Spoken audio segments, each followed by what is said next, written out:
Muchas gracias, doctor Carvajal, querido Marvin. Con esto completamos, digamos, el panel de esta primera parte de la mañana. Yo creo que se han dado unas visiones que son sectoriales, pero que integran distintos puntos de vista de esta inmensa tarea, ¿no?, como es la que tenemos de la formación judicial y, más que judicial, jurídica en general. Se inicia un momento que yo creo que es de gran interés para ustedes, que es el de un debate en el cual pedimos a aquellos del público que tengan algún tipo de interés y que pretendan exteriorizarlo, que no lo hagan, que nos lo indiquen.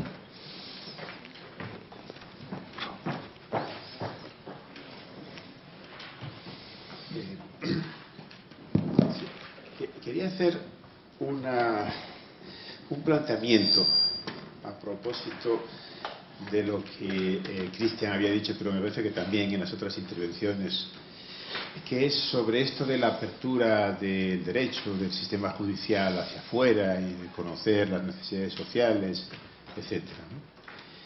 Bueno, yo creo que naturalmente es cierto que por parte de la teoría del derecho y de los juristas en general nos falta más conocimiento social, y el incorporarse a esto es indiscutible que sería algo beneficioso.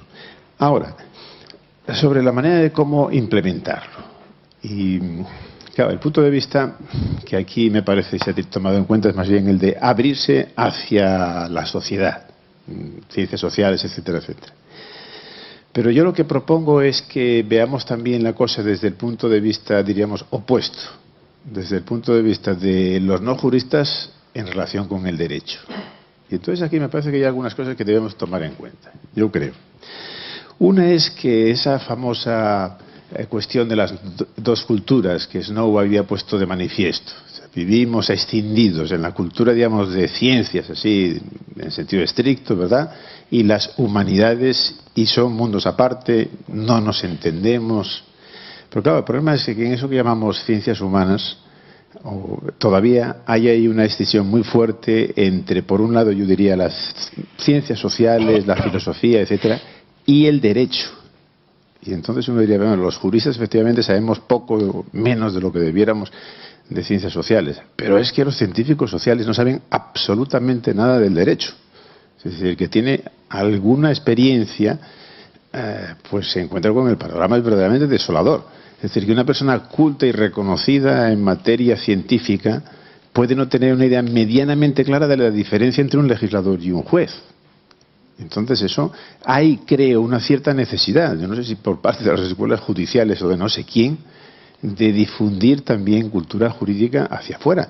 Porque si no, por mucho que hablemos de interdisciplinariedad, integración, etcétera, etcétera, diríamos, es inútil. Es decir, no puedes entenderte con alguien que no sabe estrictamente nada de lo que es el derecho. O sea, por extraño que parezca, los científicos sociales, por lo menos en nuestra cultura, quizás en otra, en la cultura angloamericana puede ser un poco distinto, pero piensa que se puede entender el mundo social sin saber nada de un elemento fundamental del mismo, que es el derecho. Entonces yo creo que eso es una cuestión que tendríamos que tomar en cuenta.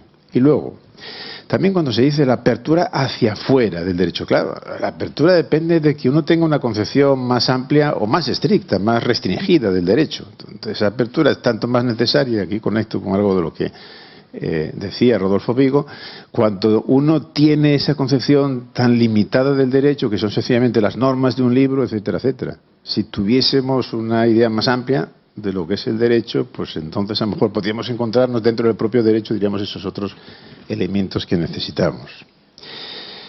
Y a veces también, es decir, ¿qué nos ofrecen los sociólogos, psicólogos, etcétera, etcétera? Pues muchas veces, digamos, conocimiento que es puramente trivial.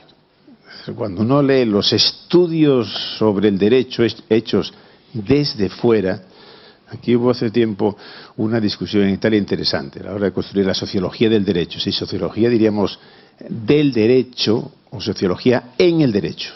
Derecho, es decir, de sociólogos que hablan sobre el derecho, o juristas que desde dentro lo mismo tenemos en la filosofía del derecho y que saben derecho, y entonces plantean cuestiones de este tipo. Lo que quiero decir es que muchas veces la verdad es que lo que aportan, o el posible conocimiento, esto de si las sensibilidades, las necesidades sociales, etc., pues yo diría que un juez con sentido común y con conocimiento y con cierta experiencia, la verdad es que se lo sabe, ¿eh?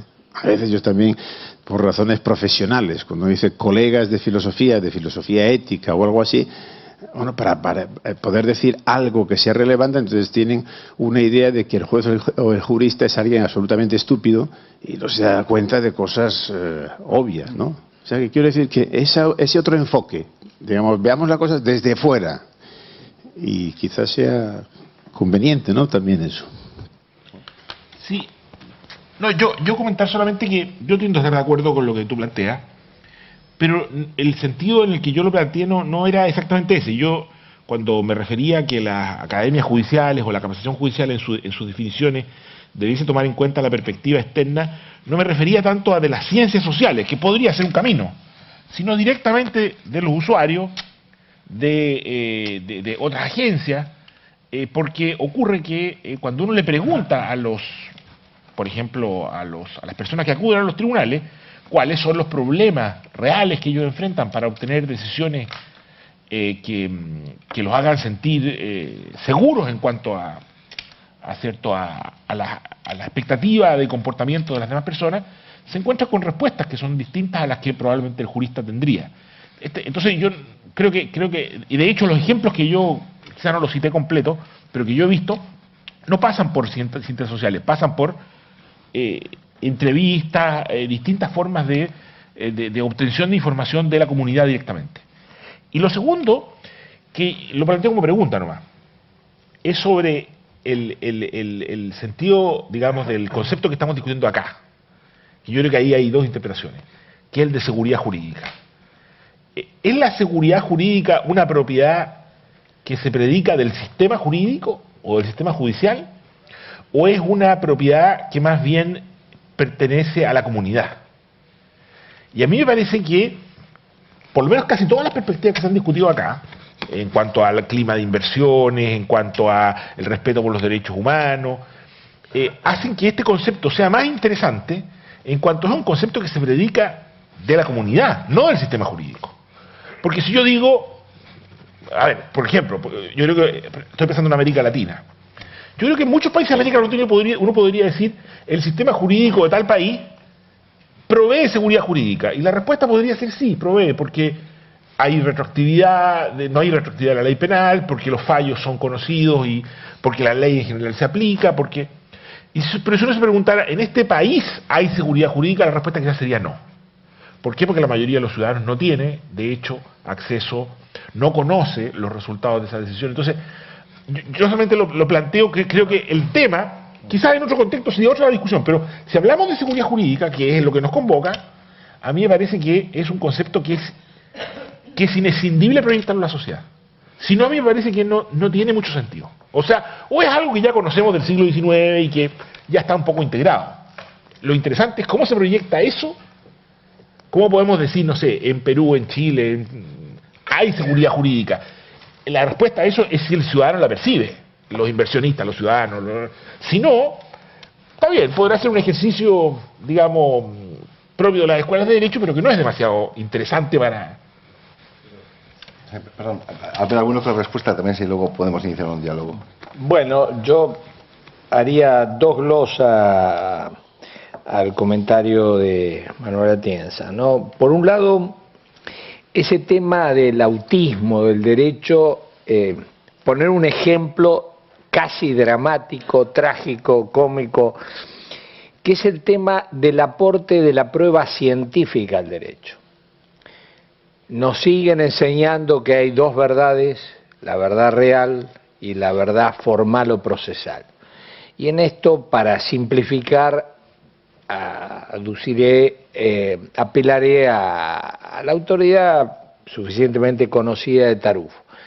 La verdad como condición de la justicia y la verdad como correspondencia.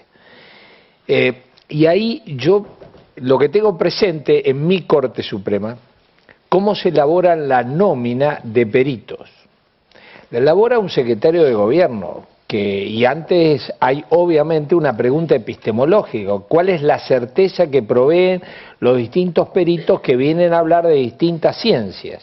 Y ahí la distinción entre ciencias duras y blandas no existe. Pero hay algo peor, la solvencia científica de los peritos se empareja, da lo mismo un perito recibido no sé en qué academia y en aquella otra universidad. Entonces digo, esta cerrazón provee algo que termina afectando la seguridad, es que los peritos, todos los peritos quedan equiparados por su solvencia científica y todos los saberes quedan equiparados en las nóminas de perito, la psicología y la física, y al mismo tiempo aquel que es premio Nobel y aquel que estuvo probando afuera de su ciencia y después que se aburrió se anota de perito. Y lo segundo es subrayar algo que efectivamente el tema del concepto del derecho. Es que este tema, en realidad, en nuestra Facultad de Derecho es irrelevante, porque más bien lo que se alienta es que uno se convierta en especialista de alguno de los adjetivos posibles. Uno quiere ser civilista, penalista, administrativista, laboralista, dominar lo civil del derecho, lo penal del derecho. Ahora, ¿quién se ocupa del derecho? En general, ahí termina asimilándose derecho y ley. Entonces, yo en general, en una maestría ahí de la Universidad Austral, precisamente las primeras clases me corresponden a mí y ahí planteo, dime qué piensas del derecho y yo te diré qué juez puede ser como tal, ¿no? Porque es indudablemente, si yo parto de la base de que voy a ser penalista, pero opto por una visión del derecho juridicista, normativista, o como lo quieramos llamar, ahí esto condiciona enormemente. Ahora, lo que pasa es que la pregunta sobre el derecho en general no importa. Ese es el drama. A los juristas no les importa, a los jueces no les importa el concepto de derecho. Ellos quieren dominar lo civil, lo laboral, lo administrativo. Y no advierten la relevancia del concepto del derecho, efectivamente, porque esto se termina proyectando luego a esta apertura, que es una de las manifestaciones de la relevancia de la pregunta por el concepto del derecho, pregunta que carece de importancia en nuestra cultura académica más extendida. Yo quisiera aprovechar además mi condición de coordinador para entrar, y me parece muy interesante la cuestión que ha planteado el profesor Atienza, porque estoy totalmente de acuerdo con él. Hay muchas ocasiones que se habla de la apertura de la justicia en general como si fuera un hecho físico. Parece que es que hay que abrir las puertas, igual cuando se habla de cercanía. Alguien considera, en algunos conceptos, que la justicia cercana es tener un juzgado en la esquina. Y evidentemente no hay que olvidar que esto es una ciencia jurídica, una ciencia que se hace y que se plantea con un contenido estrictamente técnico y que tiene que tener, por tanto, unos contenidos que buscan el bienestar del ciudadano, el bienestar de un sistema, pero no la opinión, no necesariamente la opinión de quien desconoce absolutamente ninguna regla. Sería tanto como poner el programa espacial o un programa de defensa pues en manos de aquellos que simplemente pasean por allí y opinan de ello. No estoy hablando con esto de que no sea interesante, pero sí que es importante detectar las necesidades que tengan los ciudadanos, pero a través de una forma que sea claramente científica y clara. Nosotros tenemos una ventaja en nuestro sistema de formación. Nosotros planteamos un sistema de formación voluntaria. Son los jueces los que, digamos, escogen de todo en los programas formativos que tenemos aquellos que les interesan, partiendo de la base de que a nadie le gusta perder el tiempo. Y nosotros tenemos un postulado claro, aquel curso, aquellas actividades que no tienen un número que entendemos suficientemente amplio, cuando digo amplio es reconocido como mayoritario, lo retiramos, porque entendemos que no se ha cumplido con la expectativa del que sí que está destinado.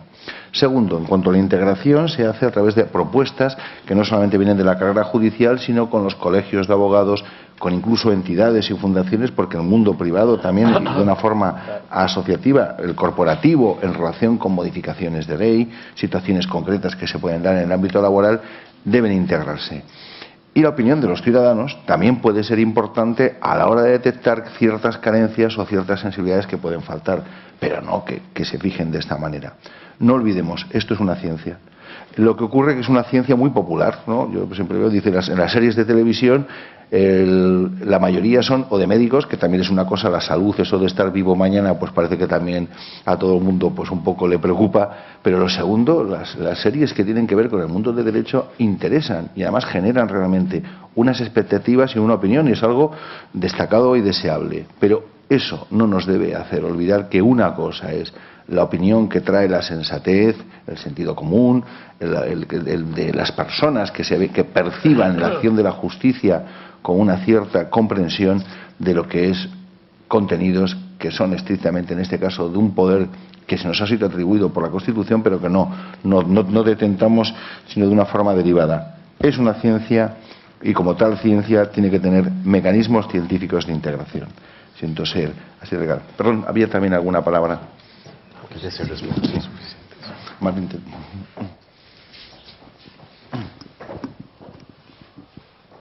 Gracias.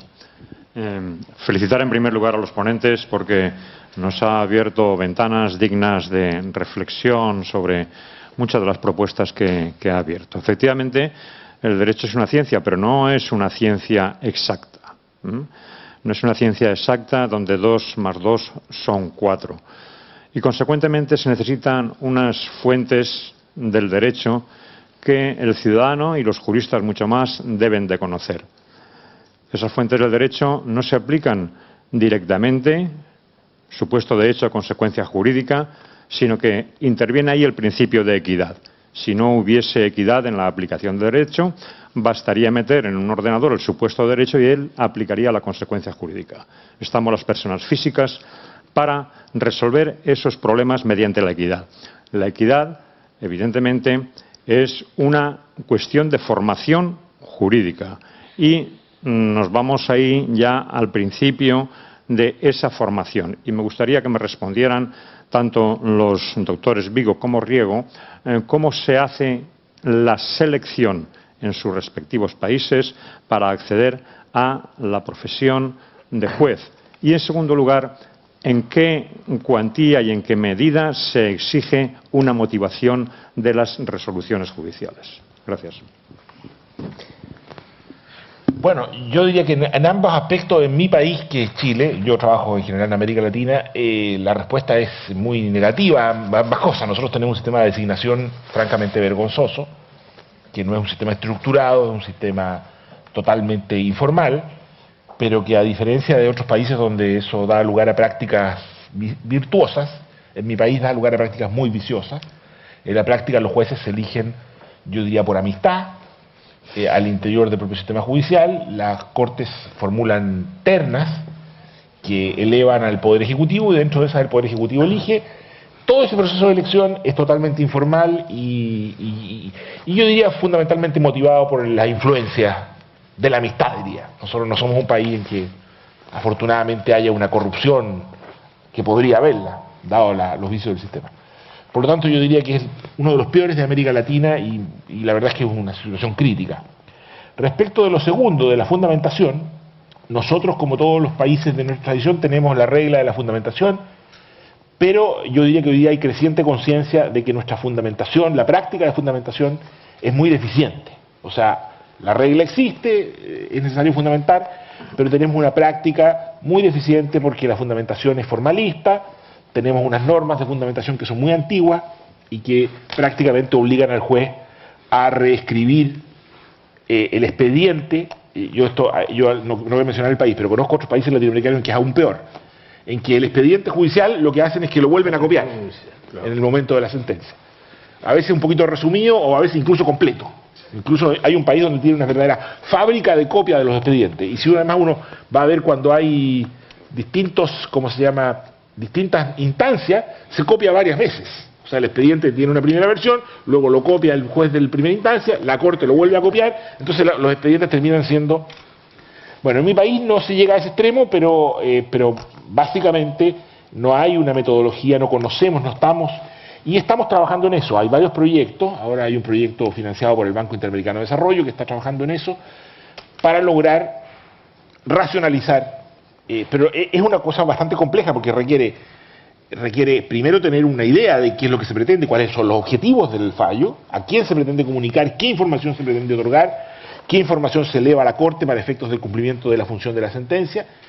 Eso se tiene que racionalizar y luego es necesario entrenar a los jueces a producir esos documentos. Eso no es sencillo, hay que entrenar a jueces que están entrenados precisamente, alguien mencionaba ayer, más bien ocultar las verdaderas razones de sus fallos sobre la base de razones formales, a sincerar, a decir realmente cuáles son los motivos, lo cual muchos jueces latinoamericanos no les gusta demasiado porque a veces tienen temor a exponer esos motivos de fondo.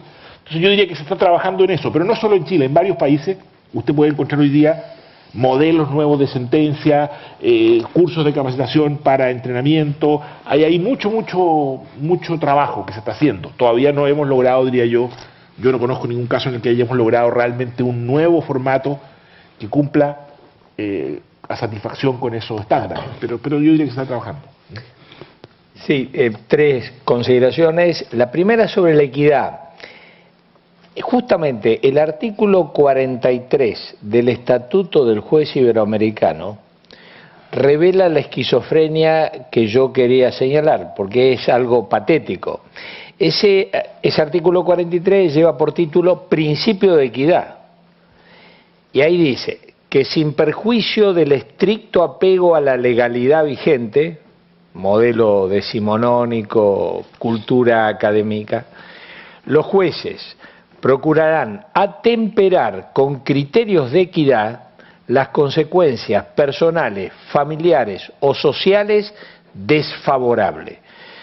Obviamente los jueces entienden lo que uno dice que debemos resolver con estricto apego a la legalidad vigente, incluso está la amenaza al delito de prevaricato, pero lo que no va a entender es cómo se lo alienta a incurrir en ese delito cuando dicen que deben atemperar con criterios de equidad textual las consecuencias personales, familiares o sociales desfavorables.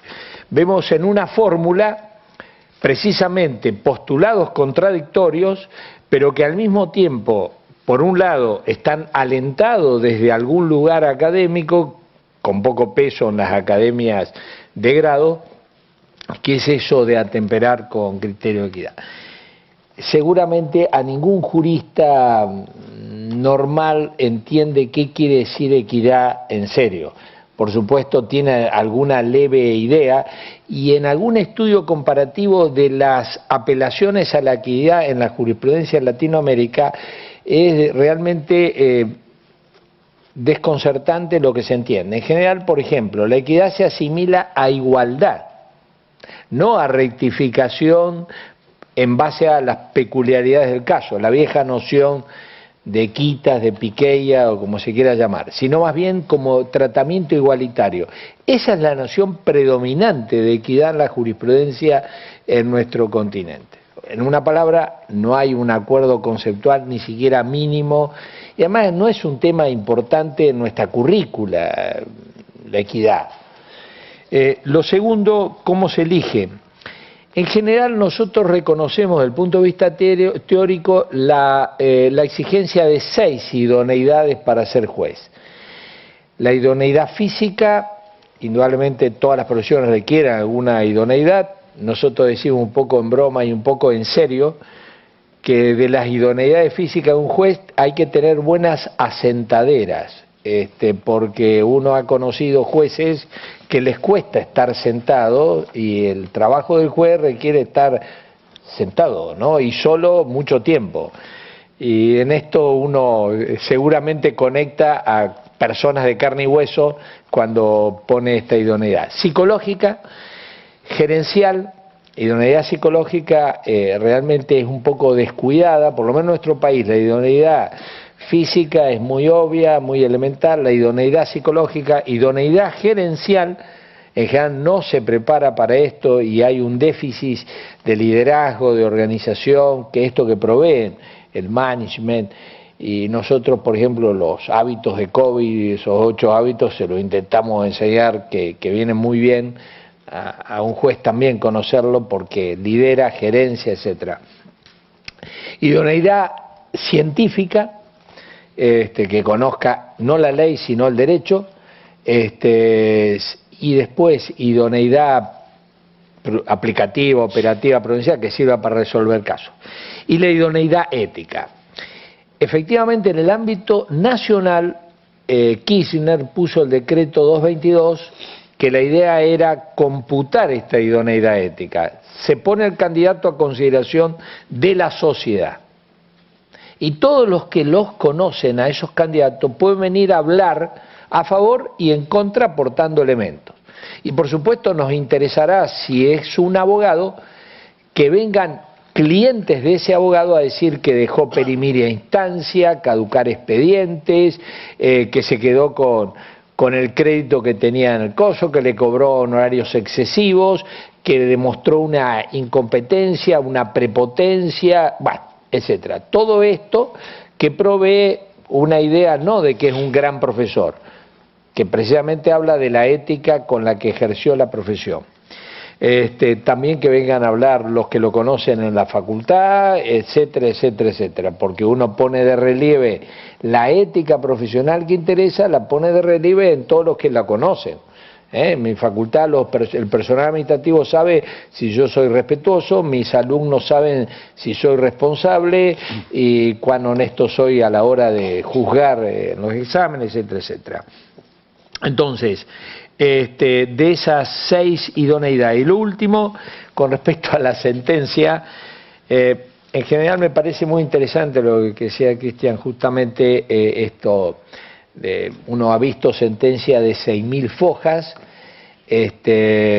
y bueno, y realmente desconcertante el volumen, ya no apabullante, pero además sobre todo este tema que él apuntaba. Yo creo que lo que es realmente malsano, que una buena sentencia en nuestra cultura es una sentencia erudita. Eso es un poco, transcribe mucha cita, eso es una flor de sentencia, ¿no? Y los jueces no estamos acostumbrados, más bien se nos desalienta que seamos sinceros. Y nosotros contrastamos jurisprudencia, cómo se sentencia. Un juez, por ejemplo, norteamericano, primero sorprende porque parece que no tiene idea del derecho, porque habla sin citas o con escasas citas y nos choca. Parece una sentencia escrita por alguien que no ha pasado por la Facultad de Derecho. Y lo segundo que sorprende es el nivel de sinceridad. Por mencionar una sentencia que nosotros analizamos como ejemplo, Texas versus Johnson, la quema de la bandera en Estados Unidos, donde ahí el juez Kennedy, por ejemplo, para decirlo y traducirlo de una manera vulgar, realmente dice, Johnson realmente no merece ninguna consideración porque cómo se atrevió a quemar la bandera, esto es inconcebible. El juez Rehnquist cita a un poeta y bueno, bla, bla.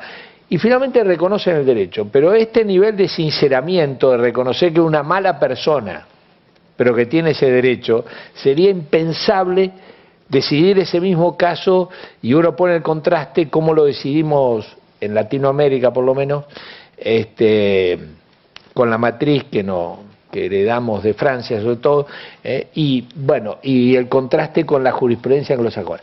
Creo que en ese sentido, el hecho que los jueces en Latinoamérica tengamos asesores, relatores, es pésimo, porque son los que nos proveen después. Entonces uno trae hasta la correspondencia de Alexis para citar y avalar lo que decimos con la correspondencia de Alexis. Y esto parece una sentencia brillante, erudita, digna de ser mencionada, ¿no? Creo que ese modo de escribir nuestras sentencias por parte de los relatores y no los jueces realmente conspira también contra la previsibilidad. Uno conoce muy bien, por ejemplo, en Estados Unidos, más o menos lo que pueden decir los jueces, porque claro, como hablan con mucha sinceridad, son mucho más previsibles que los jueces en la Argentina, ¿no? Donde de pronto, en general, hay erudición. Y la erudición sirve para derecha, izquierda, arriba y abajo, ¿no? Muy bien. Pues, sí, una intervención. Muchas gracias. Sí, estamos fuera de tiempo, sí, sí. Breve, por favor. No sé si destacar, aunque tengo una pregunta pareciera que cuando hablamos de seguridad jurídica destacamos muchísimo el momento legislativo y a partir de allí hacemos mención a previsibilidad, transparencia, claridad de la ley, pero cuando ya incorporamos el momento ya del derecho, no solo de la norma, y hacemos mención a derechos fundamentales, equidad tal vez, pareciera entonces que volvemos a un sistema o a una pauta de ausencia de seguridad jurídica, porque al final no sabemos que los jueces podrían utilizar también estos instrumentos tan valiosos, neoconstitucionalismo, en fin, criticado por algunos también, por cierto, y en consecuencia nos quedamos siempre con una duda metódica, una duda grande acerca de qué aportan los jueces y los juristas a la seguridad jurídica. Tal vez el problema sea que tenemos un preconcepto de seguridad jurídica muy estático, pero cuando uno como abogado recomienda a un cliente o una empresa, le pregunta, oiga usted, tengo un problema, soy inversionista, quiero invertir en una actividad minera o quiero comprar un gran terreno, de repente me salen los ecologistas y me voy al cuerno con toda mi inversión porque se me van a retrasar los planes, tengo créditos, etcétera. Y entonces, lo que quisiera preguntarles a ustedes, no sé si es una pregunta muy compleja, pero ¿cómo podemos, si ustedes quieren, no minimizar, pero por lo menos, cómo podemos integrar adecuadamente la seguridad jurídica con los que nos brinda el derecho en cuanto a otros momentos que hay que apreciar? Disculpen la pregunta, si es muy extensa, muy compleja. No, la verdad es que además estamos totalmente fuera de tiempo porque el programa se nos escapa completamente. Había una hora prevista para el café. Pero si quieren una ligerísima... Yo me limitaré a decir lo siguiente. Generalmente cuando uno habla de principio, derechos humanos, los abogados apelan a que esto es o lo asocian a irracionalidad, subjetivismo, etcétera, imprevisibilidad. Y sin embargo, en este sentido, justamente, ha habido un esfuerzo teórico enorme por tratar de brindar y asociar y conectar principios, derechos humanos, ponderación a racionalidad práctica, más allá de las discusiones que puede haber entre, por citar a algún autor español, García Amado y Alexis, pero ahí hay una riqueza y un esfuerzo de la racionalidad práctica para que esta apelación al mundo de la moral contenida en los principios no sea irracionalidad. Pero en general es cierto, como en general los juristas no tenemos mucha idea de qué hablamos cuando hablamos de estos temas, viva la Pepa. Muy bien. Pues muchas gracias a los ponentes, muchas gracias también al público por haber atendido pacientemente desde primera hora. Les emplazo porque como nos hemos sobrepasado en el tiempo, daremos un margen mayor para el café y si les parece a las 12 es cuando comenzamos la siguiente. ¿Les parece? Muchas gracias. Muchas gracias.